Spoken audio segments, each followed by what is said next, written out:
Coba deh lihat di sekeliling kita, mulai dari video game yang kita mainkan, film-film blockbuster, sampai desain mobil baru yang kita lihat di iklan. Semuanya itu dipenuhi visual buatan komputer.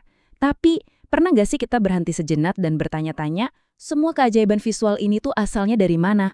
Nah, itu dia pertanyaannya kan. Gimana ceritanya kita bisa berevolusi dari cuma satu garis sederhana di layar sampai bisa menciptakan seluruh dunia virtual yang rasanya nyata banget? Ini adalah kisah luar biasa tentang bagaimana manusia mengajari mesin untuk bermimpi dalam bentuk gambar. Coba lihat bedanya. Di satu sisi, kita punya kerangka digital yang super simple dari tahun 60-an. Di sisi lain, sebuah gambar yang nyaris nggak bisa dibedain dari foto asli. Perjalanan dari titik A ke titik B inilah yang mau kita bedah. Sebuah revolusi yang terjadi piksel demi piksel. Jadi, intinya apa sih grafika komputer itu? Gampangnya gini, anggap aja dia itu kayak penerjemah universal. Dia mengambil bahasa mesin yang kaku, angka, kode, algoritma, terus menerjemahkannya jadi bahasa yang kita, manusia, langsung ngerti, yaitu gambar. Ini bukan sihir, tapi gabungan jenius antara kode dan kreativitas. Oke, sekarang kita putar waktu mundur sedikit. Jauh sebelum ada peluncuran produk yang heboh dan megah, revolusi ini tuh dimulainya di tempat yang sunyi, laboratorium penelitian. Disinilah, di antara mesin-mesin raksasa, sebuah ide cemerlang mulai terbentuk. Dan ini bukan proyek iseng-iseng loh. Angka yang Anda lihat ini, $14 juta, adalah anggaran awal dari Advanced Research Projects Agency, atau ARPA, di awal tahun 1960-an. Ini pertaruhan yang besar. Sejak awal, para visioner di pemerintahan sadar ini bukan sekedar soal gambar di layar, tapi ini adalah fondasi untuk masa depan. Tapi, di tengah semua investasi dan riset raksasa ini, momen kuncinya ternyata datang dari tempat yang nggak disangka-sangka. Bukan dari proyek besar, tapi dari satu dokumen akademis. Ya, satu tesis PhD yang pada akhirnya jadi titik balik yang mengubah segalanya. Kenalin, ini dia tokoh utama kita, Ivan Sutherland. Lewat sistem revolusionernya yang namanya Sketchpad, dia melakukan sesuatu yang tadinya cuma ada di fiksi ilmiah. Untuk pertama kalinya, manusia nggak lagi cuma memberi perintah ke komputer, tapi berdialog dengannya lewat gambar.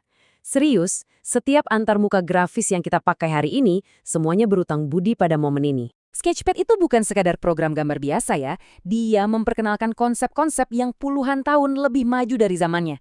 Interaksi langsung pakai pela cahaya, menu yang muncul pas kita butuh, sampai kemampuan objek untuk mengingat hubungannya satu sama lain, ini tuh kayak DNA dari setiap aplikasi kreatif modern. Dari AutoCAD sampai Photoshop. Oke, fondasinya udah kuat nih. Nah, perjalanan selanjutnya adalah mendaki apa yang bisa kita sebut tangga realisme. Setiap anak tangganya adalah sebuah terobosan baru, sebuah langkah baru buat menipu mata kita, membawa dunia digital jadi makin mirip, makin dekat dengan dunia nyata. Anak tangga pertama, kerangka digital, atau yang sering disebut wireframe. Bayangin aja, ini kayak kita bikin patung, tapi baru kerangka kawatnya aja. Kita bisa lihat bentuk dasarnya, strukturnya, tapi patungnya masih transparan. Belum ada kulit, belum ada warna, apalagi tekstur. Lompatan besar berikutnya terjadi di tahun 70-an, namanya grafika raster. Nah, disinilah kita mulai ngasih kulit ke kerangka kawat tadi. Komputer belajar gimana caranya mengisi ruang di antara garis-garis itu dengan jutaan titik kecil berwarna yang kita kenal sebagai piksel. Tiba-tiba, objek digital kita jadi padat dan kelihatan jauh lebih nyata. Masuk tahun 80-an, tujuannya jadi makin gila, fotorealisme. Ambisinya adalah bikin gambar yang sama sekali nggak bisa dibedain dari foto asli. Nah, ini melahirkan teknik canggih kayak ray tracing.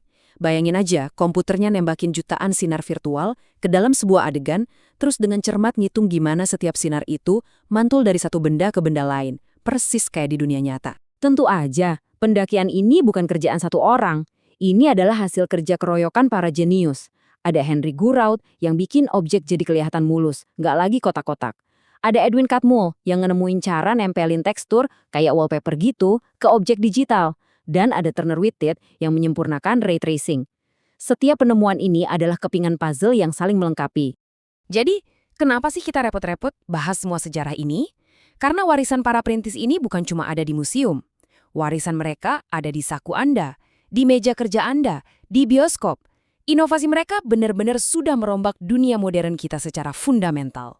Buat para insinyur, CAD memungkinkan mereka merancang segalanya, dari mobil sport sampai gedung pencakar langit dengan presisi yang luar biasa. Buat seniman, komputer jadi kanvas tanpa batas.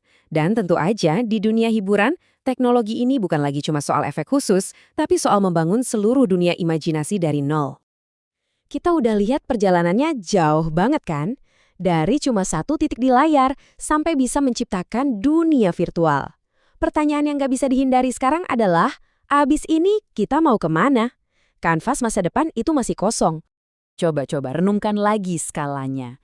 Cuma dalam rentang waktu hidup satu orang, kita beralih dari sekedar menggambar satu garis pakai pena cahaya, menjadi mampu menyimulasikan seluruh realitas baru. Kecepatan perkembangannya benar-benar menakjubkan. Nah, ini pertanyaan terakhir buat kita semua.